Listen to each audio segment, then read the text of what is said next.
خلیجی ریاستوں میں جو ہے اللہ کا عذاب آیا ہے یا نہیں؟ ایک طرف ایران کی طرف سے میزائل داغے جا رہے ہیں تو دوسری جانب جو ہے وہ سیلابی صورتحال ہے، ویدر چینج کی کنڈیشن پوری دنیا جو ہے وہ نپٹ رہی ہے اس وقت، اور اب سے کچھ دن قبل یعنی کہ 3 دن سے جو ہے وہ بارشیں ہو رہی ہیں تمام خلیجی ریاستوں میں۔ ایون اس وقت تو جو ہے وہ حال یہ ہے کہ کویت میں بھی جو ہے سیلاب آیا ہے، اسکرین کے اوپر آپ دیکھ بھی رہے ہیں، اور آپ یہ دیکھ سکتے ہیں کہ یہ جو سیلاب ہے اس کو اللہ کے عذاب سے تشبیہ دی جا رہی ہے یا تعبیر کیا جا رہا ہے، اور یہی چیز جو ہے وہ متحدہ عرب امارات کی تمام ریاستوں میں بھی یہی حال ہے۔ آج بھی دبئی کی ریاستوں میں جو ہے وہ بہت بڑے پیمانے پہ بارش ہوئی ہے، شدید بارش ہوئی ہے، اور کچھ ریاستوں میں تو سیلابی صورتحال ہے، عمان، عجمان میں، العین میں، فجیرہ، راس الخیمہ، یہ تو آپ ڈوب ہی جاتے ہیں۔ مطلب یہاں پر تو کاروبار زندگی، نظام زندگی بیسکلی جو ہے نا وہ مفلوج ہو جاتا ہے۔ تو اب اس حوالے سے بہت سے لوگ ہی اپنی اپنی رائے ہے۔ خیر، جو بڑی بریکنگ نیوز ہیں آج کی اس وقت تک کی بڑی امپورٹنٹ ہے، وہ بھی آپ کے ساتھ شیئر کر دیں گے۔ ایک طرف جو ہے وہ امریکی نائب صدر کہہ رہے ہیں کہ ایران کی نیوی کو ختم کر دیا گیا ہے، مگر سوال یہاں پہ یہ اٹھتا ہے کہ اگر ایران کی نیوی کو ختم کر دیا گیا ہے تو پھر آبنائے حرمز کے قریب جو ہے وہ 1000 کے قریب ویسلز کیوں کھڑے ہیں، لنگر انداز ہیں؟ تقریباً اس وقت 300 کی تعداد ہو چکی ہے، اپروکس نمبرز ہیں جو آئل ٹینکرز ہیں وہاں پہ کھڑے ہیں، اور ایک بے یقینی کی سی کیفیت ہے۔ عالمی منڈی میں جو ہے وہ کہہ لیں کہ مصنوعی طور پہ آئل کی قیمت کو روکا ہوا ہے۔ دوسری جانب یہ بھی خبریں سامنے آئی ہیں کہ ایران جو ہے وہ تعاون کر کے جہازوں کو نکلنے کی اجازت دے رہا ہے اور $20 لاکھ کی فیس وصول کر رہا ہے۔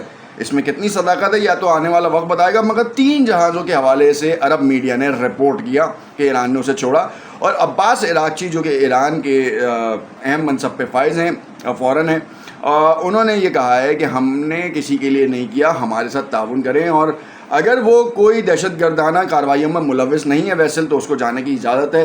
امریکہ اور اسرائیل کو خاص طور پہ خبردار کیا کہ آپ اپنے ویسلز جو ہے نا وہ لے کے یہاں سے نہیں جا سکتے۔ دوسری جانب میں آپ کو بتاتا چلوں کہ اس وقت زیلنسکی سعودی عرب پہنچ گئے ہیں۔ سعودی عرب زیلنسکی، روس کی جانب سے جو ہے وہ زیلنسکی کے حوالے سے کیا تحفظات ہیں یہ آپ سب جانتے ہیں۔ خطے میں ایک نیا بلاک بننے کی امید ظاہر کی جا رہی ہے، اور یہ دیکھا جا رہا ہے کہ خلیجی ریاستیں کس کے ساتھ شامل ہیں۔ ایران کی طرف سے جو ہے وہ خلیجی ریاستوں کو ماضی میں بھی بہت ساری مشکلات رہی ہیں، اور اس وقت اب دیکھا جائے تو خلیجی ریاستوں، ایران، ان دونوں کا مشترکہ دشمن تھا اسرائیل۔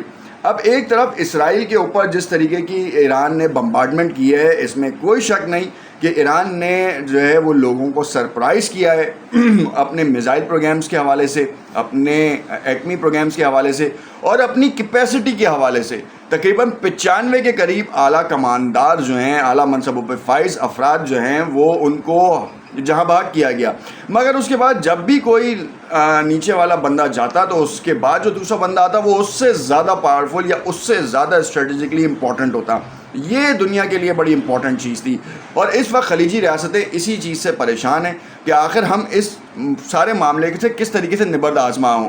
ایک طرف ایران کی جانب سے، ایران کے اندر بڑی انٹرنیٹ کی بندش تھی، مگر کچھ نہ کچھ کرتے کراتے بھی جو ہے سیٹلائٹ انٹرنیٹ کچھ اور طریقوں سے جن جگہوں پہ چل بھی رہا ہے وہاں سے رپورٹس آ رہی ہیں۔ ایون تہران کے اوپر آپ دیکھیں تو جتنی بمبارڈمنٹ کی ہیں، ٹرمپ کی جانب سے ایک آ گیا ہم نے 10,000 اہداف کو نشانہ بنایا ہے۔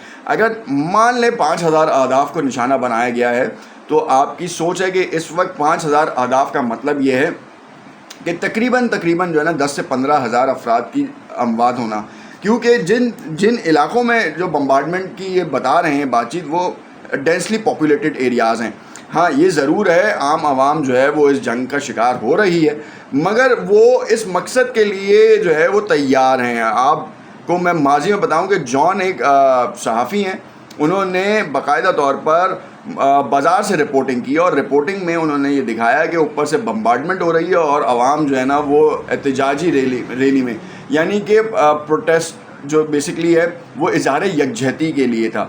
اظہار یکجہتی کے لیے لوگ اپنے گھروں سے نکل کر آئے اور انہوں نے ایران کی حالیہ حکومت، ایران کی حالیہ قیادت کو جو ہے وہ بڑا جو ہے نا پریز کیا کہ بھائی زبردست کام کر رہے ہیں اور آپ اسی طریقے سے کرتے رہیں، ہم آپ کے ساتھ ہیں۔ تو یہ ہوتی ہے عوام جو کہ معذرت کے ساتھ کسی اور ملک میں اس طریقے کی دیکھنے کو کم ملتی ہے۔ ہم نے ماضی میں بنگلہ دیش میں بھی یہ معاملہ دیکھا کہ انہوں نے حق کا ساتھ دینے کے لیے کس حد تک آگے آئے، ہم نے پھر سری لنکا میں بھی دیکھا ہے۔ اور اب ہم آگے بھی دیکھتے ہیں کہ کہاں کہاں پہ یہ معاملات ہوتے ہیں. اس وقت جو ہے وہ پوری دنیا کی نظریں جو ہیں فیلڈ مارشل جناب آصف منیر کے اوپر لگی ہوئی ہیں کہ وہ کیا اقدامات اٹھاتے ہیں. ایک طرف ٹرمپ نے پاکستان نے ثالثی کا کردار ادا کرنے کے لیے کیا, اپنے آپ کو آگے لے کر آیا, تو انڈیا کی چیخیں نکلیں اور انڈیا جو ہے وہ آگ بگولا ہوا. اس کے حوالے سے بھی مزید بات کریں گے, مگر آصف منیر فیلڈ مارشل پاکستان, ان کا نام اس وقت پوری دنیا میں گونج رہا ہے اور ان کے فیصلے کو جو ہے وہ سب دیکھ رہے ہیں کہ اس وقت ان کی آواز جو ہے وہ تمام معاملات کے اوپر حل کر سکتی ہے. ایران کی جنگ ختم کرنے میں اگر کوئی واحد کردار ادا کر سکتا ہے تو میرا خیال یہ ہے کہ آصف منیر ہے, کیونکہ جو کرنٹ سینیریو ہے اس کے حوالے سے میں آپ کو بات کر رہا ہوں. دیکھتے رہیے گا. نقد. شکریہ.